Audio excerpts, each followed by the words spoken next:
Dios les bendiga a todos, hermanos. La gracia de Cristo con cada uno de ustedes. Bendito sea el nombre del Señor Jesucristo. Amén. Dios es bueno y para siempre su misericordia y su verdad. Abre tu Biblia, por favor, en Juan capítulo 1, verso 14. Hoy vamos a estar hablando de Emmanuel, como dice la palabra, Dios con nosotros. Amén. Hemos venido desarrollando una serie que se llama Conociendo al Dios de la Biblia, ¿verdad? Hoy vamos a estar hablando del verbo que se hizo carne. Hoy vamos a estar hablando del Hijo de Dios que se hizo carne, ¿verdad? Ya nosotros sabemos que Dios es una Trinidad, Dios Padre, Dios Hijo, Dios Espíritu Santo. Y esos tres son una unicidad en el sentido el trabajo, la coordinación exacta que tienen, funcionan en una sola dirección, no hay ninguna contradicción entre sí, o sea, de que no es que sean, como muchas otras personas dicen, diferentes sectarismos y cosas que no vale la pena mencionar, pero Dios es una Trinidad. Amén. Dios Padre, Dios Hijo y Dios Espíritu Santo. Entonces, en determinado momento de la historia bien planificada de la humanidad, en el tiempo exacto, en el momento exacto, en el lugar exacto, pues Dios decidió, ¿verdad?, que su Hijo naciera en esta tierra con propósitos y fines, que Jesús es Dios, 100% Dios, ¿verdad?, en la tierra. Cuando Él estuvo, la palabra Emmanuel significa Dios con nosotros. Entonces Dios se manifestó en carne. El Cristo, que siempre ha estado con el Padre, se encarnó en Jesús, tomó forma de hombre, tomó ese cuerpo, ¿verdad? Hoy vamos a estar hablando y profundizando un poco más acerca de la Trinidad, pero el Cristo es eterno, es Dios. La única manera, la palabra de Dios dice que Dios es espíritu. Entonces un espíritu no tiene carne y hueso, el mismo Jesús lo enseñó. Entonces para Dios darse a conocer, se manifiesta a través de ese cuerpo, Cristo. Entonces Cristo no ha sido criado, Cristo es con el Padre desde siempre, desde la eternidad. Entonces que existe en la eternidad con Dios. Entonces Dios no tiene principio, Dios no tiene fin de día. El tiempo no tiene nada que ver con Dios, eso no le afecta. El tiempo es nada más para nosotros los seres humanos aquí en la tierra, que hay un plan que Dios tiene con el hombre en este planeta. Entonces los tiempos se han manifestado, ¿verdad? Dios se ha manifestado a través de tiempos, a través de tiempos, ¿verdad? En los tiempos. Entonces, pero Dios es eterno, o sea, los tiempos solamente son para la tierra, para la raza humana específicamente, pero pasando, saliendo, ya ahí no hay tiempo, es eternidad.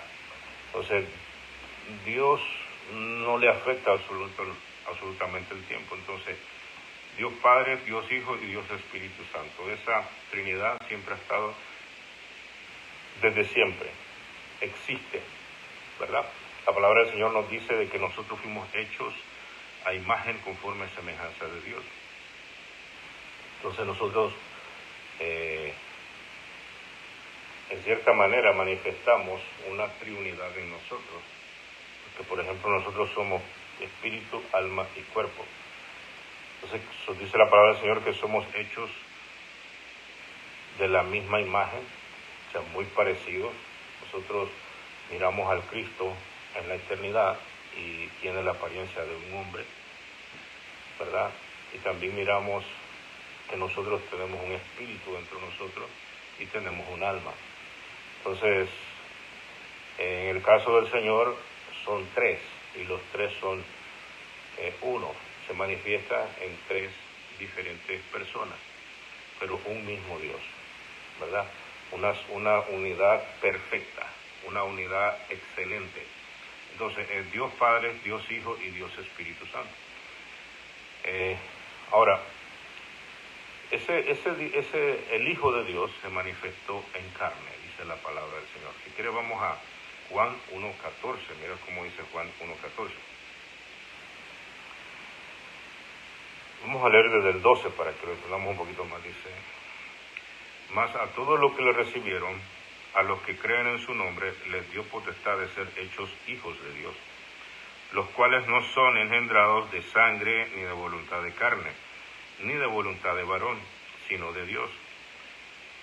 Y el 14 dice: y aquel verbo fue hecho carne, y habitó entre nosotros, y vimos su gloria como del unigénito del Padre, hablando bien específicamente, del unigénito del Padre, o sea, el Hijo único, ¿verdad?, que es el Cristo.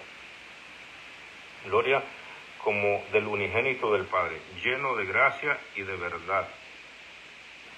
Entonces, Juan dio testimonio de él y clamó diciendo: este es de quien yo decía, el que viene después de mí es antes de mí, porque era primero que yo.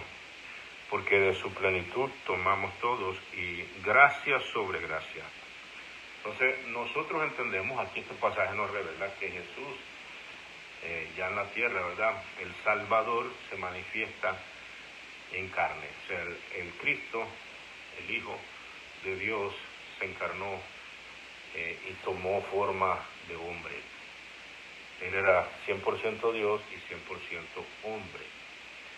Ahora, en estos días, ¿verdad?, en muchos lugares, pues se celebra el nacimiento de Jesús.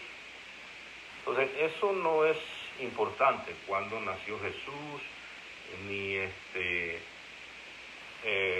la fecha.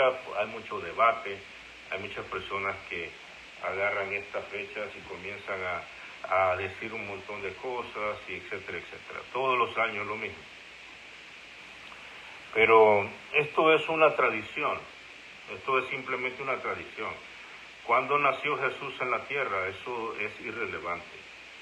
Eso, ¿verdad? Pero como la gente es tendenciosa a la idolatría, el ser humano es tendencioso a la idolatría, entonces se enfocan en cosas como esas, por ejemplo: ¿cuándo nació Jesús? ¿Qué fecha nació Jesús? Y etcétera, etcétera, ¿verdad? Porque siempre andan destacando cosas. Es como, por ejemplo, ni más ni menos, el aspecto de Jesús. Muchas personas andan en ese debate, que si era de este color, si era del otro color. O sea, eso no es necesario, eso es irrelevante, ¿verdad? Entonces, los europeos lo quieren pintar de un color, los otros lo quieren pintar de otro color, y etcétera, etcétera. Entonces, a propósito, el Señor estas cosas no las marcó a propósito, porque Él sabe de que el hombre es tendencioso a la idolatría. Entonces estuvieran idolatrando el día. Imagínate, si esto que no hay un día exacto, entonces la gente está con estos debates, entonces estuvieran idolatrando el día. Así como imagínate que hubiera verdaderamente una proyección real de las características físicas de Jesús. Entonces no, imagínate, eso estuviera la gente rendida a la idolatría. Entonces, a propósito, el Señor esas cosas las dejó sin relevancia. Pero el asunto no es ese, el asunto es que lo que pasó en Belén, eso es lo importante. Lo que pasó ahí es lo que hay que rescatar, ¿verdad? Porque eso es Biblia, y eso es cuando el Señor empieza su vida en la tierra. Entonces, esas cosas no salvan ni condenan que una persona crea o no crea en estas cosas. O sea, eso es, tenemos que hacer una diferencia en lo que es doctrina y lo que son tradiciones, lo que son costumbres, lo que son reglas, normas. No. Entonces, una cosa es doctrina y otra cosa son reglas, normas, tradiciones y cosas así. Entonces, hay tradiciones que se pueden rescatar porque traen cierto beneficio a la familia y a la humanidad. Hay otras que no, hay otras que son tradiciones completamente descartables, o sea, desechables, porque no traen ningún beneficio al ser humano. Entonces, es como por ejemplo celebrar el Día de la Madre, por ejemplo. Algunas personas dicen, no celebres el Día de la Madre. Otras personas lo hacemos, pero ¿en qué te salva y en qué te condena eso? En nada. Entonces, así son muchas tradiciones y así son muchas cosas. Este problema siempre ha estado en la gente. Por ejemplo, nosotros miramos cuando Jesús tiene aquel encuentro con aquellos fariseos, y entonces le dicen a Jesús, lo invitaron a comer, y había una tradición en que había que lavarse las manos para comer, ¿verdad? Entonces, porque se tenía la idea de que si se lavaba, se comía con las manos sucias, pues sin lavar, aunque estuvieran limpias, sin lavar, entonces te contaminabas espiritualmente. Entonces Jesús les enseñó, ustedes son, les dio, parafraseándolo, ustedes son muy observadores de sus tradiciones, pero no es lo que entra en la boca del hombre lo que contamina al hombre, sino lo que sale del hombre, eso es lo que contamina al hombre. Porque del corazón salen los adulterios, las fornicaciones, los robos, las mentiras, y etcétera, etcétera. El Señor comienza a decirle. Entonces el problema del ser humano no está afuera, el problema del ser humano está dentro del hombre. Entonces, por más que nosotros tratemos de evadir muchas cosas, lo que tenemos que hacer es renovar en Cristo nuestro corazón, para que nosotros podamos ver las cosas con un mejor ojo, con una mejor visión, ¿verdad? Entonces, imagínate, hay iglesias que dicen, no celebren el Día de la Madre, porque eso es paganismo. Pero, ¿cómo se siente una madre que vengan sus hijos y se reúnan y coman y celebren y le digan, mamá, me siento bien, reconozco todo lo que he hecho, mi viejita, ahorita que está en vida, ¿verdad? Ahí es cuando uno se tiene que portar lo mejor para los padres, porque eso es lo que dice la Biblia. Honra a tu padre y a tu madre para que te vaya bien, para que tengas larga vida en esta tierra. Entonces, ¿cuándo es que nosotros vamos a expresar esa honra a nuestros padres? Cuando están en vida. Ahora yo pregunto, ¿eso es malo? Eso no es malo, eso obra para bien. Las familias se reúnen y están contentos un rato, eso no es malo. O que vamos a celebrar el cumpleaños de un hijo, o que eso no es malo, eso es todo lo contrario. Esas tradiciones y costumbres obran para bien. Pero eso no es doctrina y eso no lo podemos tomar como doctrina. Entonces, ¿cuál es el problema de muchas iglesias, de muchas personas cristianas que toman reglas, tradiciones, costumbres, normas como doctrina y no son doctrina? Amén, no son doctrina. Muchas cosas que no te salvan ni te condenan porque son costumbres. Así igualito como los fariseos. Ya ellos decían de que el que no comía con manos lavadas, pues era impuro. Fíjate, o sea, era impuro. Entonces, Jesucristo eso lo votó. Lo votó. Y así, la vida cristiana es así. Hay en otros países que tienen otras culturas y tienen algunas tradiciones que como los van a tener que rescatar. O sea, dice la palabra del Señor que allá en el cielo va a haber de toda tribu, lengua y nación. Tribu, lengua y nación. Entonces hay muchas cosas que no afectan tu vida cristiana, que no afectan verdaderamente tu vida en el Señor. Todo lo contrario, hay cosas y eventos que es bueno rescatar en el sentido de que la familia exprese afecto, exprese amor, ¿verdad? Obviamente hay muchas otras tradiciones y cosas que son realmente paganas. Por ejemplo, Halloween es pagano, eso es pagano. Entonces, el punto que queremos traer es de que este Dios tiene un propósito y se hizo carne. Amén. O sea, aquí lo que tenemos que ver y rescatar es ver algunos propósitos. Hay muchas razones por las cuales Jesús se hizo carne, el verbo de Dios se hizo carne, ¿verdad? Entonces hay muchas razones. Entonces, miremos algunas. Dice, para darnos a conocer al Padre. En ese mismo pasaje dice que vimos su luz, vimos su resplandor, vimos su gracia, vimos su hermosura. Entonces, cuando haya nacido Jesús, eso es irrelevante. Si algunos hermanos en esta fecha celebran una actividad, ese es asunto de ellos. Si otros no lo celebran, ese es asunto de ellos. Como dijo Pablo, el que come no juzgue al que no come. Entonces, y meterse a problemas y a líos en estas cosas, o descalificar, o decir que ya está fuera del Evangelio, eso es irrelevante. Amén. Entonces, vamos a hablar específicamente, ¿verdad?, de que por qué Jesús se hizo carne, cuál es la relevancia del asunto, y eso es lo que hay que rescatar, esa es la esencia, ¿verdad? Y no es fecha ni tradiciones, nada de eso. O sea, cada quien es libre en Cristo. Amén. Ahora, otra cosa es que una persona, por ejemplo, beba licor, ande borracho, le pega a la mujer, le esto, lo otro, cualquier cosa. Esas son otras cosas. Eso se puede hacer o lo hace el mundano en cualquier tiempo y en cualquier momento. Amén. Así es que vamos a ver. Uno de los propósitos fundamentales por los cuales Dios, ¿verdad?, el Hijo, se hizo carne es para revelarnos al Padre. Para revelarnos al Padre. Por ejemplo, hay muchos ateos que dicen, muéstrame a Dios, ¿dónde está Dios? Pues el Hijo lo dio a conocer. Dios caminó entre la tierra, caminó con nosotros. Ese Dios grande y poderoso se manifestó en la tierra.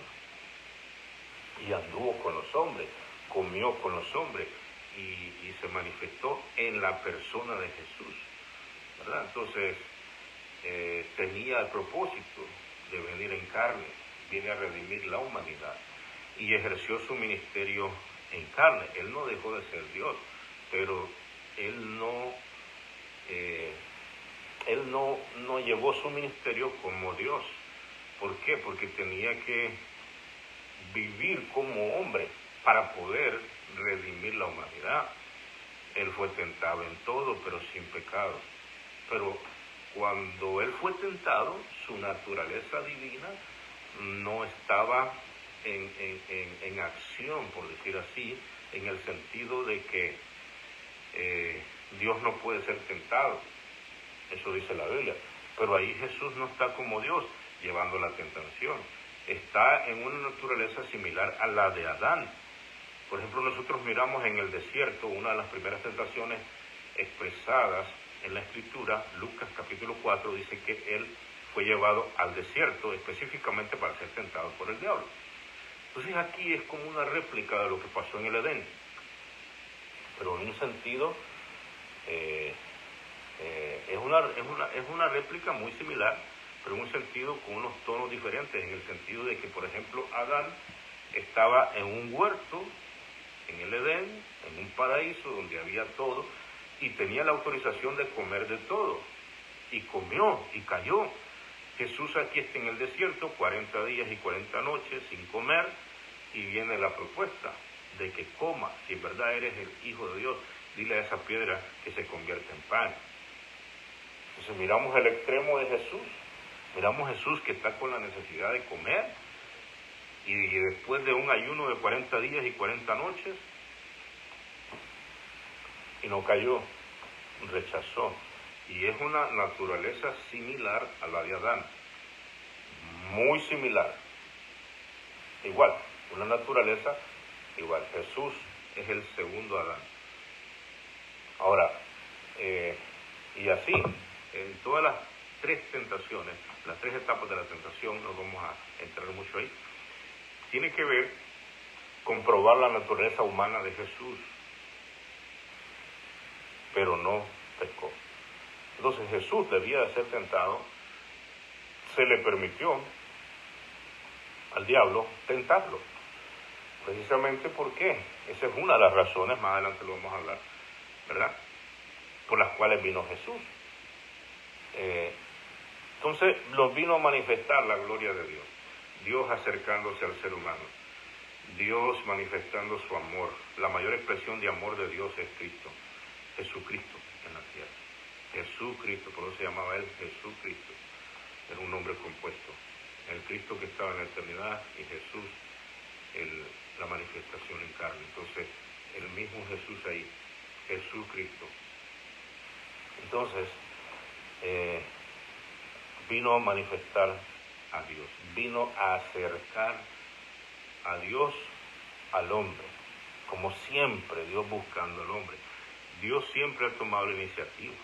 Desde que Adán cayó en el huerto del Edén, lo primero que hizo Dios después de la caída, Adán, ¿dónde estás? Y Adán estaba escondido en el huerto. Ya Dios venía con pieles para vestirlo, ¿verdad? Entonces primero arregló cuentas con él, quien te engañó, y después que ya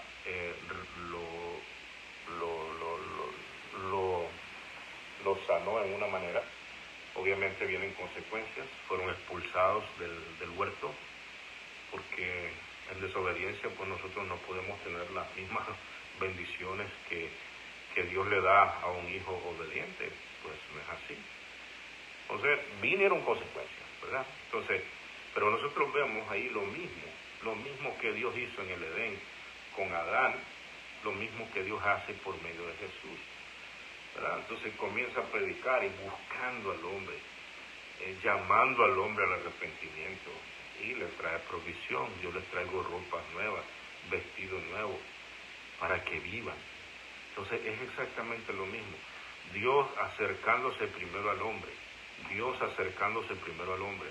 Entonces nos vino a manifestar la gloria de Dios. Vimos los milagros, vimos cómo el Señor se conmovía, se compungía, y allá venía una viuda que tenía un hijo único, y entonces vemos cómo Jesús se pone sensible. Ese es Dios poniéndose sensible. Nosotros, el propósito es de revelarnos a Dios para que nosotros conozcamos a ese Dios. Un manso, humilde de corazón, sencillo, interactuaba con los pecadores porque tenía un propósito, atraerlos, que vinieran. O sea, no es que él se hacía pecador en el sentido de convivir con ellos, estar con ellos. No, él se acercaba a ellos, comía con ellos, pero no hacía lo que ellos hacían. Entonces, sino que era todo lo contrario, porque así debe ser el cristiano. Nosotros debemos de acercarnos al hombre pecador, así como otros hermanos en un momento se acercaron a nosotros. Pero nosotros lo que tenemos que hacer para acercarnos es para nosotros influir en ellos, no que ellos influyan en nosotros. Entonces, ese es el propósito. Entonces Jesús se acercaba para influir en los hombres. Entonces ahí nosotros vemos que Dios, a pesar de que el hombre es desobediente, caído, lo niega, dice que no cree en él, etcétera, etcétera. Sin embargo, fue y comió a la casa de algunos fariseos, fue y comió con los publicanos, fue y comió con los pecadores, se dejaba tocar de la gente. La palabra, el principio de la ley decía de que si un pecador tocaba a un sacerdote, entonces quedaba impuro. Entonces, pero Jesús no. Jesús, la gente lo tocaba, lo apretujaba, y nosotros vemos que nunca rechazó a nadie. Entonces nos viene a manifestar Jesús ese aspecto de Dios que hasta este tiempo no era conocido. Y hasta el día de hoy nosotros leemos todas esas características de Dios por medio de el Hijo. Entonces por medio del Hijo, ¿verdad? Nos vino a revelar a Dios como Padre. Una cosa es ver a Dios solamente como Dios, y otra cosa es ver a Dios como Padre. Y que lo que es nacido de la carne, carne es, y lo que es nacido del Espíritu, Espíritu es. Se nos viene a revelar, o sea, nos viene a invitar a reconciliarnos con Él. Al hombre pecador, dice, yo no vine a a buscar a los sanos, yo vine a buscar a los enfermos. Entonces Jesús te viene a abrir una puerta, Jesús te viene a dar a conocer ese aspecto misericordioso de Dios, así viviendo con los hombres, directamente en el tú a tú. Amén, nos viene a mostrar a ese Dios grande y poderoso. Obviamente mucha gente no lo reconoció, ¿no? Porque para reconocer a Dios nosotros tenemos que ser humildes, ser sencillos. ¿Ya? Entonces, vino también, ¿verdad?, para salvarnos. Por ejemplo, miremos por ejemplo el 8, como dice el 8, dice, no era él la luz, hablando de Jesús, hablando de Juan, sino para que diese testimonio de la luz, aquella luz verdadera que alumbra a todo hombre venía a este mundo. En el mundo estaba y el mundo por él fue hecho, pero el mundo no le conoció. ¿Ven? O sea, es bien clara la palabra, el mundo no le conoció.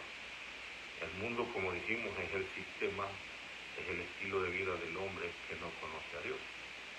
Y todas sus obras, todo lo que el hombre construye desde la perspectiva de estar fuera de Dios, pues obviamente muchas de las cosas que el hombre hace y construye no son aprobadas de Dios. ¿Por qué? Porque salen del corazón del hombre pecador. Entonces, a todo ese sistema se refiere al mundo, al hombre y a sus sistemas, ¿verdad? Entonces, a eso se refiere. Entonces, si nosotros miramos en la Escritura, también otra, ¿verdad? Entonces, la primera razón es revelarnos al Padre, darnos a conocer al Padre, ese aspecto misericordioso de Dios. Otra por las cuales vino Jesús y nació en esta tierra y a ejercer su ministerio fue para salvarnos. Vino, pagó el precio de nuestro pecado, Juan 3:16, porque de tal manera amó Dios al mundo que dio a su Hijo unigénito, para que todo aquel que en él crea no se pierda, mas tenga vida eterna. Entonces vino también a darnos a conocer la salvación. Vino a poner su vida para que nosotros tuviéramos una oportunidad de salvación. Vino a abrir la puerta, vino a establecer la puerta, vino a establecer la mano reconciliadora. Segunda de Corintios 5:19, miremos ahí en Segunda de Corintios 5:19, miren cómo dice 5:19 para que lo entendamos bien. Dice que Dios estaba en Cristo reconciliando consigo al mundo, no tomándoles en cuenta los pecados, sus pecados, y nos encargó a nosotros la palabra de la reconciliación. Amén. Entonces, el Señor vino para reconciliar, el Señor no vino principalmente a juzgar al hombre. Jesucristo dice la palabra ahí en Juan 3:18, dice, porque el Hijo de Dios no vino para condenar al mundo, sino para que el mundo fuese salvo por él. Pero también dice de que el hombre rechazó, el mundo lo rechazó. ¿Ven? Entonces, pero todo aquel que lo recibe, todo aquel que lo recibe, le da la potestad de ser hechos hijos de Dios. ¿Ven? Todo el que lo recibe, le da la potestad de ser hechos hijos de Dios. Entonces, vino a abrir la puerta, vino a abrir la puerta. Entonces, vino a justificarnos. Romanos 5:1 dice, justificados pues por la fe, tenemos paz para con Dios por medio de nuestro Señor Jesucristo. Entonces, aquellos que creemos en Él, somos justificados de nuestro pecado. Salimos libres de nuestras deudas con Dios. Somos perdonados, somos restaurados, y el perdón de Dios es grande y maravilloso. Cuán necesario es el perdón de Dios. Imagínate que tú estés preso en una celda y de repente se abre la celda y te dicen, mire, usted ha sido perdonado, usted puede salir libre. Es en esos momentos cuando nosotros verdaderamente, yo nunca he estado preso, ¿verdad? Pero en esos momentos he hablado con personas que han estado presos, cuando salen y manifiestan una alegría, un gozo. Es ni más ni menos como aquellas personas que están enfermas en un hospital y están ahí en la cama y se sanan. Entonces, ahí es cuando uno comienza a valorar las cosas realmente, la libertad, la sanidad, ¿verdad? Entonces, cuando uno está lejos y cuando uno no tiene aquello que aprecia, entonces uno se da cuenta cuánto ama a los hijos, cuánto ama a la familia, cuánto ama a la esposa, aunque tal vez sea un hogar sencillo, pero hay amor y hay paz ahí en ese hogar, lo extrañas. Amén. Entonces, eso es sumamente importante entender. El ser humano es tendencioso a volverse seco en ese sentido, de no apreciar lo que tiene, ¿verdad? De no apreciar lo que tiene. Por ejemplo, nosotros que venimos a estos países y emigramos a estos países, a veces te dan ganas de comerte unos frijolitos nuevos, unas cosas propias, pero cuando estabas allá, muchas personas reniegan, son los frijoles, no. O sea, que nosotros a veces somos como medio al revés. Estamos allá, anhelamos las cosas de aquí. Estamos aquí, anhelamos las cosas de allá. Entonces, así es el ser humano. Entonces, nosotros lo que tenemos que hacer, ¿verdad?, es estar completos en un solo lugar y entender las cosas que tenemos. Entonces, una reconciliación, entender la justificación de Cristo, eso solo lo pueden entender en su plenitud aquellas personas que se murieron perdidos y que ya no tienen una oportunidad y que se perdieron para siempre y están en el infierno solo esperando la condenación eterna. Esa gente, ¿qué dirían? Por ejemplo, si se les diera la oportunidad de hablar, si pudiéramos escuchar sus voces, esas personas que están en el infierno, ¿qué dirían? Y eso está en la Biblia, en Lucas capítulo 16. Cuando le dieron la oportunidad a aquel hombre rico que hablara, le dijo, Señor, manda a Lázaro que moje la punta de su dedo en agua y me ponga y me toque la lengua porque estoy atormentado en esta llama. Y entonces después le dice a Abraham, en ese tiempo estaba el seno de Abraham a un lado del infierno, en ese tiempo, antes de la venida de Jesús. Ahora ya no está ahí. Cuando murió Jesús y resucitó, se lo llevó para arriba, para el paraíso allá en el cielo. Ese lugar ya no está ocupado por los santos, el seno de Abraham. No era el infierno. La gente del infierno quedó ahí todavía. ¿Por qué? Porque lo que no es de Dios, el Señor no lo toca. Entonces, la gente del infierno está ahí. El que cae en el infierno se perdió para siempre. Ya no hay oportunidad de salvación. Nunca más va a salir de ahí. Ahora, el asunto es el siguiente. Una de las cosas que dijo este hombre rico, que estaba allí, no por rico, sino porque tenía un corazón duro e insensible, nunca se convirtió, a pesar de que era un judío, conocedor de la palabra. Entonces él dijo algo, vayan y díganle a mis hermanos, porque tengo 5 hermanos, y los adviertan para que no vengan a este lugar de tormento. Entonces él entendía que él ya no tenía oportunidad, pero pidió que le fueran a advertir a sus hermanos. Entonces, ¿qué opina de la justificación una persona que está allí y se perdió para siempre? Es una maravilla.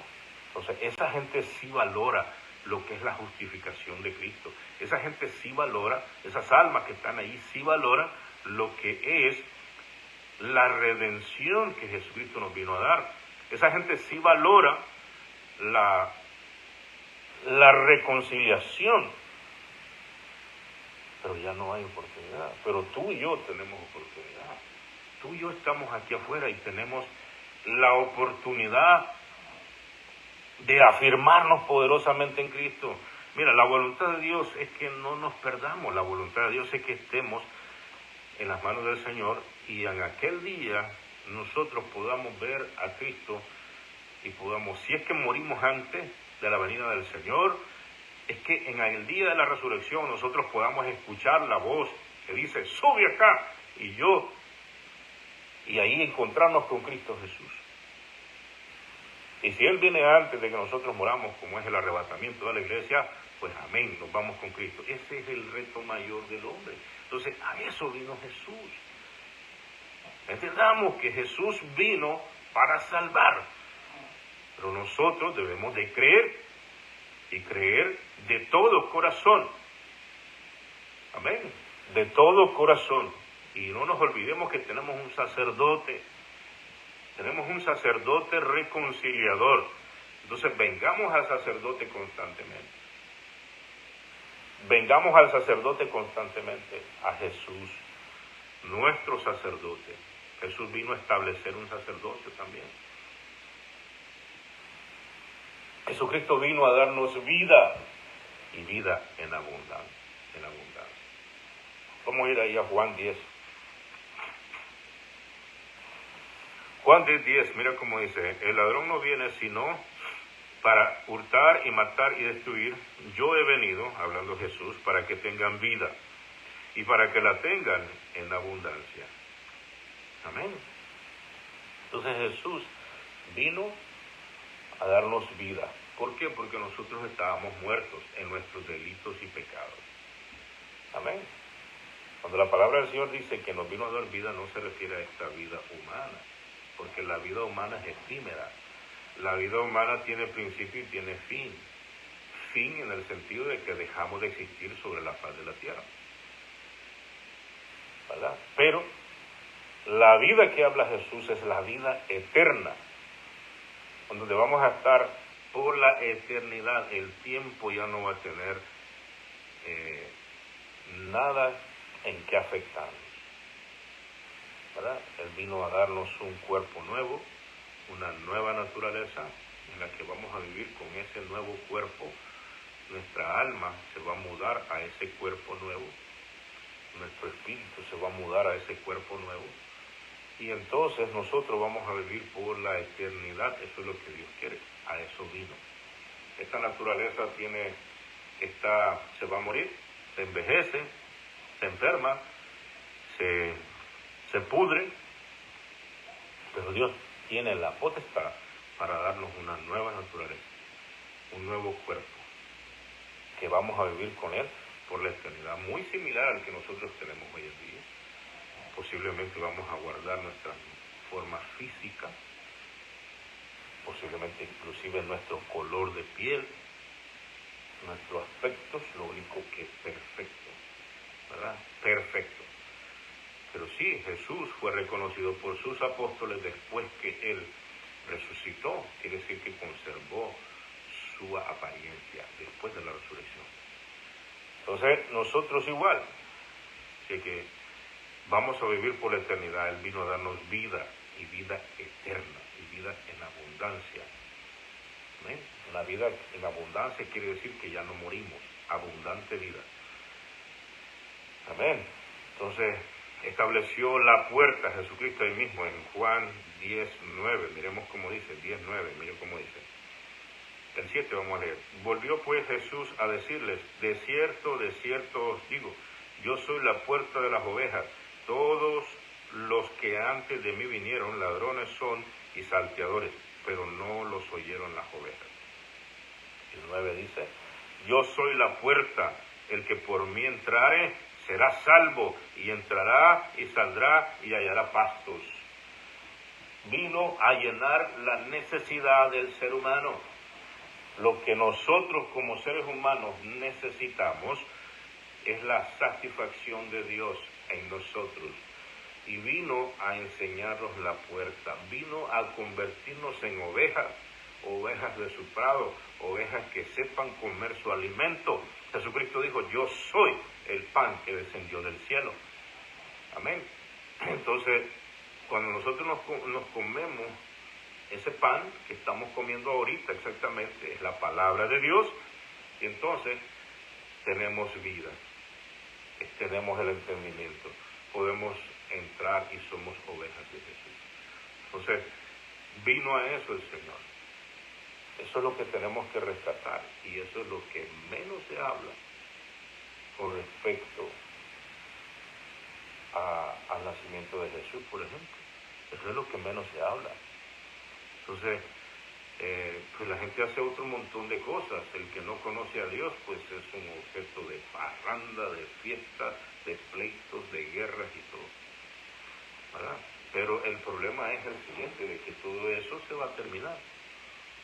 Todo eso se va a terminar, todo eso que la gente le llama alegría, y el mundo, el hombre, el ser humano cada vez más va más desenfrenado. El hombre cada vez va más inhibido, o sea, que no le importa hacer cualquier cosa. Ya, entonces, eso vino Jesús a hacer. Entonces vino a darnos vida. Y vino, ¿a qué otra cosa vino Jesús? Para enseñarnos estándares de vida, principios, obediencia, para que nosotros fuéramos transformados, para que nosotros fuéramos hechos nuevas criaturas en Cristo Jesús, para que nosotros nos apartáramos de la práctica o de la vida de las tinieblas, del mundo del pecado, y nos tornáramos a su luz. Jesucristo vivió con unos estándares de vida tremendos, dice que no pecó, y el Señor dijo que nosotros fuéramos semejantes a Él. ¿Qué clase de reto de vida que tenemos nosotros? Jesucristo, el apóstol Pablo, nos dice que seamos imitadores de Él, así como Él de Cristo.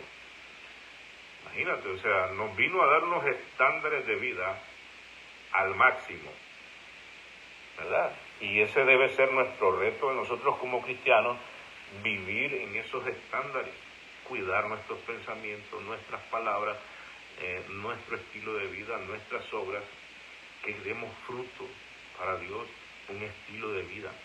No estamos hablando de ministerio. Ministerio es otra cosa, los dones son otra cosa, ¿verdad? No, estamos hablando de que nosotros seamos coherentes con el mensaje que predicamos.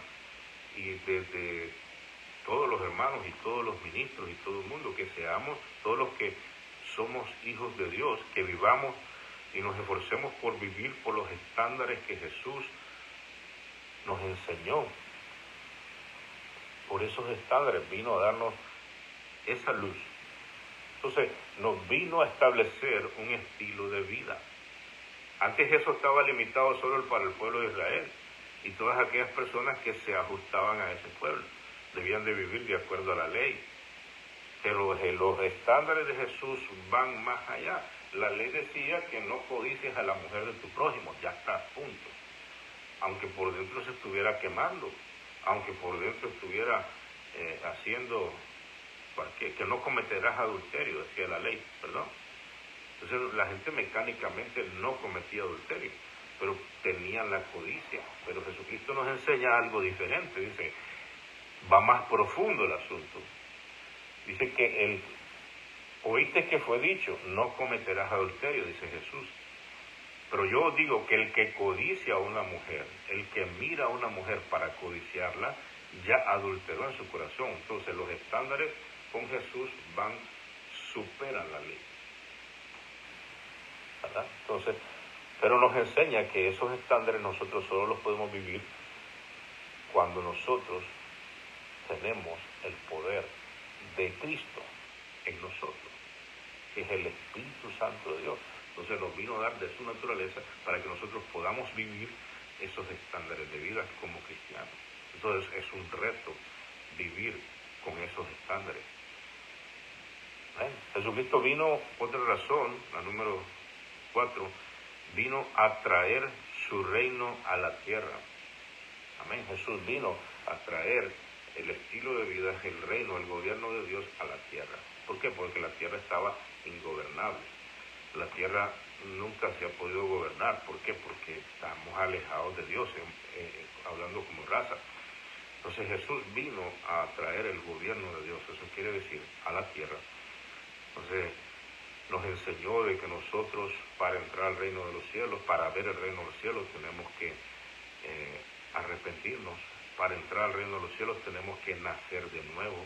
Entonces nos enseñó eso, que el reino de los cielos es poder, el reino de los cielos no es comida ni bebida. O sea, el reino de los cielos no tiene ninguna relación con la ley, sino con la gracia.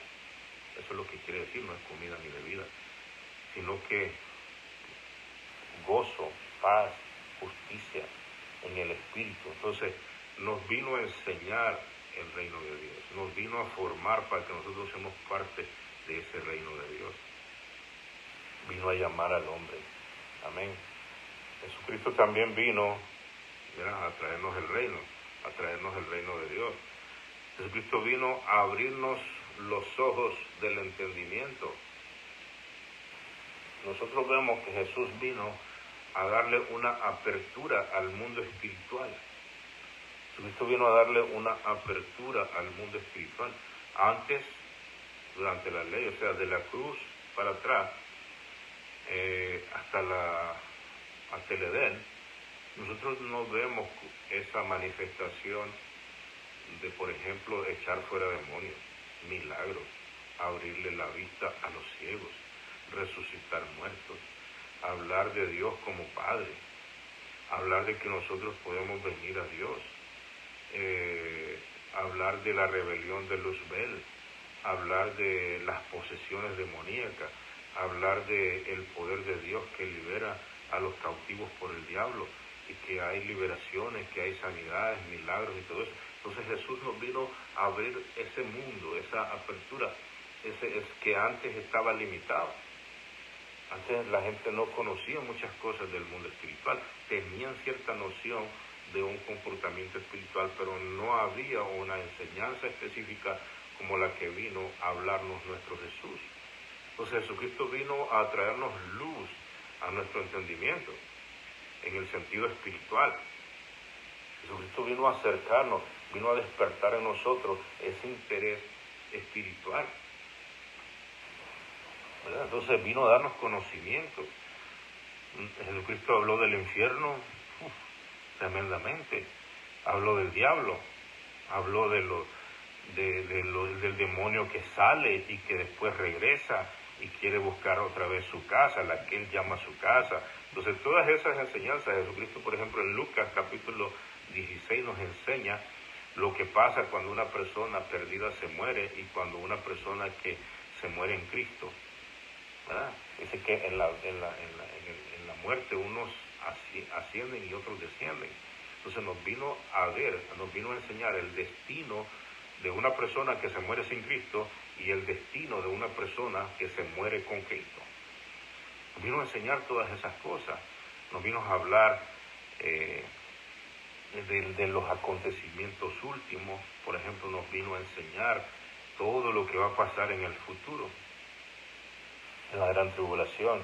Entonces, gracias al Señor que Él compró en la cruz ese derecho a ese conocimiento, gracias al Señor nosotros entendemos más acerca de este mundo, que nosotros no solamente somos un mundo físico, sino que también hay un mover espiritual por encima de nosotros. Y el Señor nos vino a enseñar de que este mundo físico es efímero. Este mundo que nosotros vivimos tiene principio y tiene fin. Y el Señor nos enseña y nos alerta por medio de la profecía.